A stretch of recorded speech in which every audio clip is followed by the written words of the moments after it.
శ్రీవారి కారం, శ్రీవారిని ప్రేమించే వారి కోసం. శ్రీవారి spices, chilli, turmeric, coriander powder. శ్రీవారి కారం, శ్రీవారిని ప్రేమించే వారి కోసం. అతను ఠాగూర్ సినిమాలో చిరంజీవి కాదు, శివాజీ సినిమాలో రజనీకాంత్ కాదు, శ్రీమంతుడు సినిమాలో మహేష్ బాబు అంతకన్నా కాదు. అయినా సరే టాలీవుడ్ సినిమాలు పైరసీ చేసిన ఐబొమ్మ రవి ఎలివేషన్ లేకుండానే జనంలో హీరో అయిపోయాడు. అతన్ని అరెస్ట్ చేశాక ఆడియన్స్ హ్యాపీగా ఫీల్ అవుతారనుకుంటే వాళ్ళు మాత్రం రివర్స్లో రవికే మద్దతు నిలుస్తున్నారు. రోజు రోజుకు ఐబొమ్మ రవిపై సానుభూతి పెరుగుతోంది తప్ప తగ్గట్లేదు. రవి తప్పు చేసినా జనంలో ఇంత సపోర్ట్ దేనికి?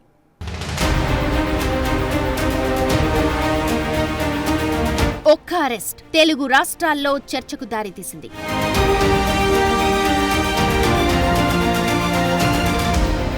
ఓ సామాన్యుడు సడన్ గా హీరో అయిపోయాడు. ఇమ్మడి రవి ఏం టాలెంట్ అన్నది.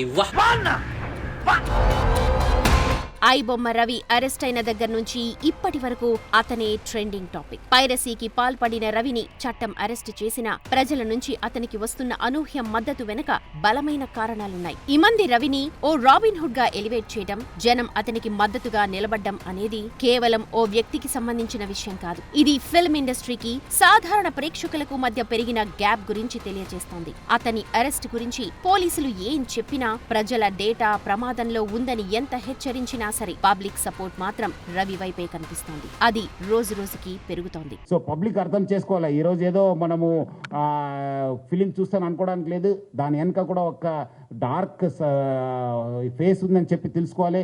మనము ఆయన అరెస్ట్ చేసిన తర్వాత ఇమీడియట్లీ ఐబొమ్మ అండ్ బప్పం వెబ్సైట్స్ని మనము డౌన్ చేయడం జరిగింది, అన్ని కూడా స్టాప్ చేయడం జరిగింది. సో ఇలాంటి వెబ్సైట్స్ని పబ్లిక్ ఎంకరేజ్ చేయవద్దని చెప్పి కోరుతున్నాను. First piracy it self is illegal. దాని కాకుండా మీకు పర్సనల్ కూడా నష్టం జరుగుతుంది, అది కూడా అర్థం చేసుకోవాలి. మీ పర్సనల్ డేటా కూడా పోవడం జరుగుతుంది. చాలామంది కూడా దీనివల్ల కూడా నష్టం కావడం జరిగింది. సో చాలామంది ఆయన కూడా చాలా పెద్ద పెద్ద స్టేట్మెంట్ ఇచ్చారు. ఒక దమ్ము ఉంటే పోలీసు వాళ్ళు పట్టుకోని చెప్పి ఎక్కడ ఉన్నారు ఇప్పుడు అని ఎమ్మడే రవి. జిఎల్ నరసింహారావు అని ఒక ఆయన అడ్వకేటు సినీ ప్రేక్షక వినియోగదారుల సంఘం అని పెట్టాడు 25 ఏళ్ల క్రితం. పెట్టి ఈ టికెట్ల మీద, బుక్ షోల మీద, తినుబండారాల మీద ఢిల్లీ దాకా ఫైట్ చేశారు. మీరు ఆశ్చర్యపోతారు. హైదరాబాద్లో కన్జ్యూమర్ ఫోరంలో చేస్తే ఈ పీవీఆర్ కాంప్లెక్స్లో వాళ్ళందరూ ఆ ఢిల్లీ నుంచి గంటకి 50 లక్షలు తీసుకుని అడ్వకేట్ తీసుకొచ్చి వాదించారు.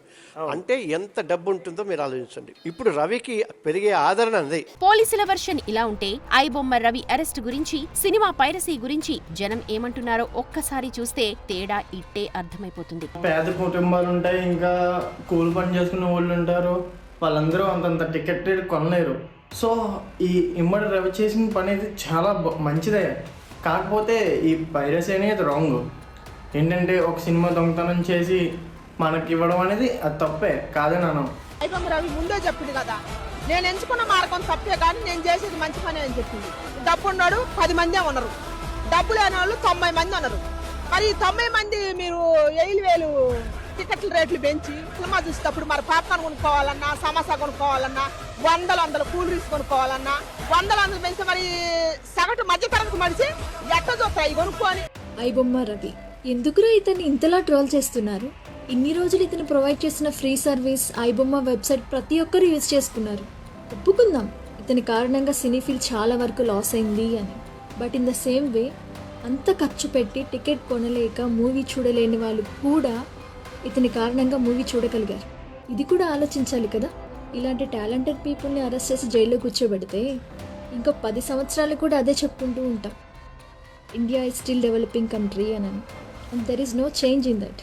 ఇది వరుస. ఐబొమ్మ రవి అరెస్ట్, సినిమా పైరసీపై జనం రియల్ ఫీలింగ్ ఇది. ఒక్క రవిని అరెస్ట్ చేసి జైల్లో వేసినంత మాత్రాన పైరసీ ఆగిపోతుందనుకోవడం అమాయకత్వమే అవుతుంది. పైరసీకి చెక్ పెట్టే ప్రయత్నాల్లో రవిని అరెస్ట్ చేయడం, ఐబొమ్మ, బప్పం సైట్లను డౌన్లోడ్ చేయడం కీలక పరిణామమే అయినప్పటికీ కేవలం ఇదొక్కటే పైరసీ ప్రాబ్లం కి శాశ్వత పరిష్కారం కాదు అన్న వాదన కూడా వినిపిస్తోంది. ఐబొమ్మ ద్వారా రూపాయి ఖర్చు లేకుండా తెలుగు సినిమాలు చూసేలా చేశాడు ఇమ్మంది రవి. దీనివల్ల నష్టపోయింది టాలీవుడ్ నిర్మాతలు, ఓటీటీలే తప్ప జనం కాదు. పోలీసుల వర్షన్లో చెప్పాలంటే ఈ పైరసీ వల్ల జనం డేటా ప్రమాదంలో ఉంది. బెట్టింగ్ కి కొందరు ఆకర్షితులై డబ్బులు పోగొట్టుకున్నారు. అందుకే ఐబొమ్మ లాంటి సైట్లకి వెళ్లి సినిమాలు చూడొద్దంటున్నారు. అయినా సరే ఐబొమ్మ రవి అరెస్ట్ ని జనం సెలబ్రేట్ చేసుకోవడం లేదు. పైగా అతనిపై సానుభూతి చూపిస్తున్నారు. ఈ అరెస్ట్ కేవలం టాలీవుడ్ వరకే బిగ్ రిలీఫ్ గా కనిపిస్తోంది. దీనివల్ల కొత్త సినిమాల అక్రమ స్ట్రీమింగ్, డౌన్లోడ్లు ఆగిపోతాయి.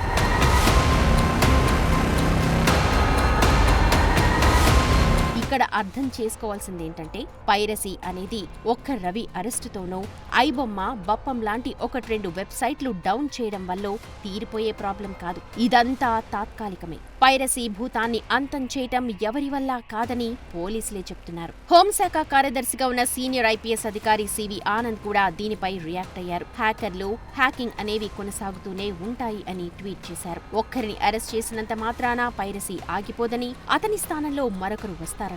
వాళ్లు మరింత టెక్నాలజీని ప్రదర్శిస్తారని చెప్పడం హాట్ టాపిక్ గా మారింది. కేవలం కొందరిని అరెస్ట్ చేశామన్న కారణంతో పైరసీ కానీ, సైబర్ నేరాలు కానీ పూర్తిగా ఆగిపోవడం అసాధ్యమన్నారు. పెద్ద దొంగతనాలకు పాల్పడిన దొంగల ముఠాని పట్టుకున్న తర్వాత దొంగతనాలు, దాడులు, మోసాలు ఆగిపోయాయా? మనిషి ఉన్నంతకాలం ఈ తరహా నేరాలు జరుగుతూనే ఉంటాయని సివి ఆనంద్ కాస్త ప్రాక్టికల్ గా ట్వీట్ చేశారు. వీటన్నిటికీ ఉన్న మార్గం నివారణ ఒక్కటేనని చెప్పారు. ఈజీగా డబ్బు సంపాదించాలనే కోరికల్ని తగ్గించుకోవాలని సూచించారు. సైబర్ క్రైమ్స్ పెరగడానికి అదే మూల కారణమని తెలిపారు.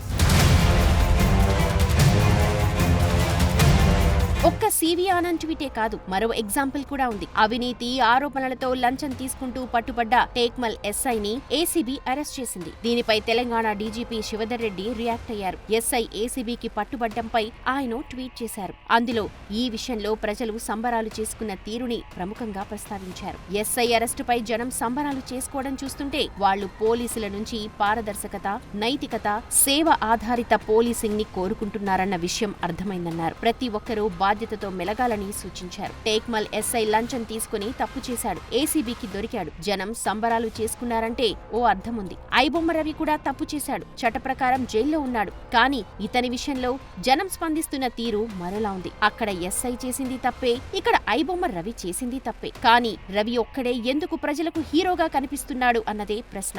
బిగ్ టీవీలో ఐబొమ్మ రవినేమీ వెనకేసుకురావట్లేదు, అతను చేసింది కరెక్ట్ అని చెప్పట్లేదు. రవి చేసింది ముమ్మాటికి తప్పే. కానీ సమాజంలో ప్రజల ఆలోచన ధోరణి ఏ విధంగా ఉంది, జనం ఏం కోరుకుంటున్నారు అని చెప్పడానికి చేసిన ప్రయత్నమే ఇది. అందువల్ల పైరసీని పూర్తిగా అంతం చేయలేమనేది ప్రతి ఒక్కరూ ఒప్పుకొని తీరాల్సిన నిజం. కానీ దీనిని తగ్గించాలంటే మాత్రం మూలాల నుంచి మొదలు పెట్టాలి. లేకపోతే భారీ మూల్యం చెల్లించుకోవాల్సి వస్తుంది. పైరసీ సమస్య ఎంత పెద్దదో దానికి పరిష్కారం కూడా అంతే పెద్దది కావాలి. కానీ ఒక్క అరెస్టుతోనో మొత్తం సెట్ రైట్ అవుతుందనుకోవడం కరెక్ట్ కాదు అన్న వాదన గట్టిగా వినిపిస్తోంది.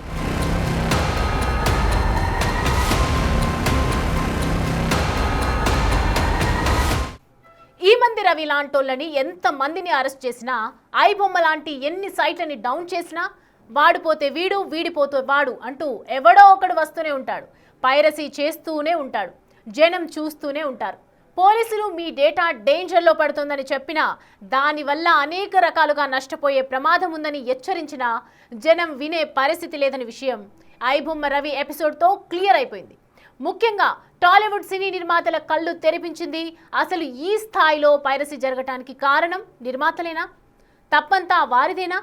జనాన్ని పైరసీ నుంచి బయటకు తీసుకురావాలంటే ఏం చేయాలి?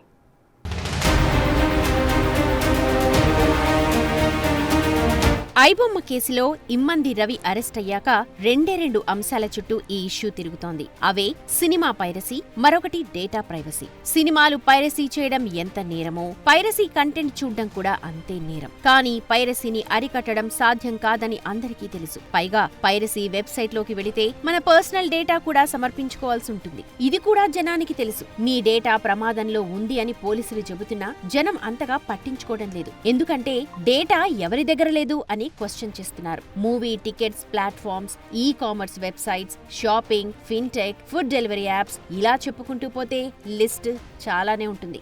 ఎందరి దగ్గరో జనం డేటా ఉంది. డేటాకు ప్రైవసీ లేకుండా పోయి చాలా రోజులైంది. ఇప్పుడు కొత్తగా పోయేదేం లేదు అన్న ధోరణిలో జనం ఆలోచిస్తున్నారు. అందువల్ల పైరసీ సైట్ల ద్వారా మీ డేటా డేంజర్ లో ఉందంటే దానిని సీరియస్ గా తీసుకునే పరిస్థితిలో జనం లేరు అనేది రియాలిటీ. ఇక్కడ రియలైజ్ అవ్వాల్సిందల్లా పైరసీ గురించే.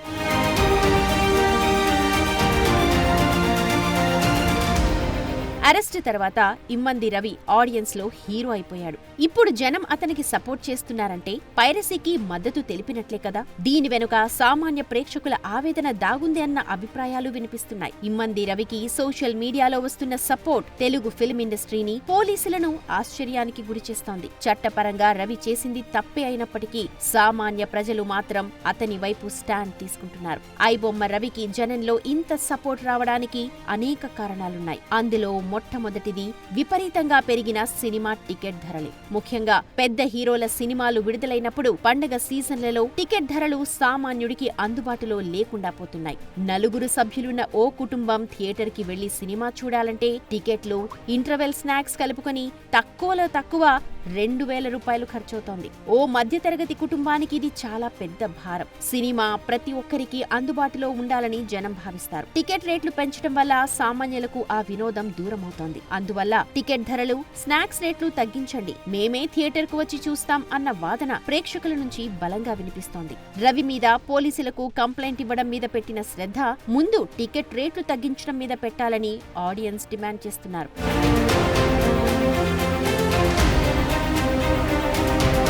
సినిమా థియేటర్లో మిస్ అయితే ఓటీటీలో చూసేందుకు వీలుంది. కానీ ఒకే ఓటీటీ ప్లాట్ఫామ్ లో అన్ని కొత్త సినిమాలు రావు. వేరువేరు సినిమాలు చూడాలంటే వేరువేరు ప్లాట్ఫామ్స్ కు డబ్బులు చెల్లించాల్సి ఉంటుంది. అన్ని సబ్స్క్రిప్షన్లు కొనేందుకు ఎంతో మంది సామాన్యుల ఆర్థిక స్తోమత సరిపోకపోవచ్చు. సో ఇంట్లోనో మొబైల్లోనో ఫ్రీగా హై క్వాలిటీలో కొత్త సినిమాలు చూసే ఫెసిలిటీ కల్పించిన ఇమ్మంది రవి జనానికి ఎంతో మేలు చేసిన వాడిలా కనిపిస్తున్నాడు. భారీ బడ్జెట్ సినిమాల పేరుతో కోట్లకు కోట్లు ఖర్చు పెట్టి హీరోలకు భారీ రెమ్యునరేషన్లిచ్చి ఆ ఖర్చు మొత్తాన్ని టికెట్ల రేట్ల రూపంలో తమ దగ్గర నుంచి లాగేస్తున్నారు అన్న ఫీలింగ్ ఇప్పటికే జనంలో ఉంది. అందువల్ల సినిమాలో ఖర్చుకు బదులు కంటెంట్ మీద ఫోకస్ పెట్టాలని చెప్తున్నారు. 100 కోట్ల రెమ్యునరేషన్ తీసుకునే హీరోల కోసం మా జేబులకు ఎందుకు చిల్లు పెడుతున్నారు అంటూ ప్రశ్నిస్తున్నారు. ఏదేమైనా ఐబొమ్మ రవి చేసిన పని చట్ట విరుద్ధమే. పైరసీ వల్ల సినీ పరిశ్రమకు నష్టం వాటిల్లుతోంది అనేది వాస్తవం. కానీ రవికి సామాన్య ప్రేక్షకుల నుంచి వస్తోన్న మద్దతు వారి ఆవేదనకు అద్దం పడుతోంది.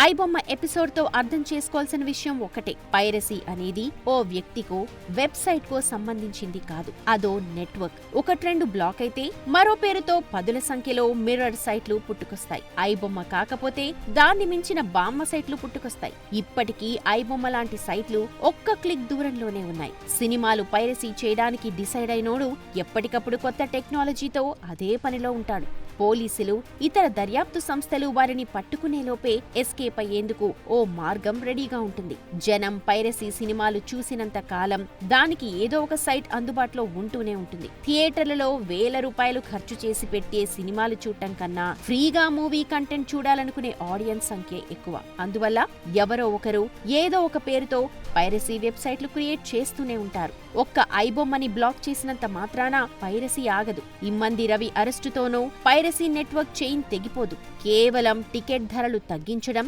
సామాన్యులకు వినోదాన్ని మరింత అందుబాటులోకి తీసుకురావడం, ప్రేక్షకులు మళ్లీ థియేటర్ల వైపు మళ్లే అలవాటుని పెంచడం ద్వారానే పైరసీ సమస్యకు దీర్ఘకాలంలో పరిష్కారం లభిస్తుంది. ఐబొమ్మ రవి అరెస్ట్ పైరసీపై తాత్కాలిక విజయమే కావచ్చు. కానీ ప్రేక్షకుల మనసులో నుంచి పైరసీ ఆలోచనలని పూర్తిగా తుడిచేయాలంటే ముందు సినీ పరిశ్రమ తమ తీరుని, విధానాలను మార్చుకోవాల్సిన అవసరం ఎంతైనా ఉంది అన్న వాదన బలంగా వినిపిస్తోంది.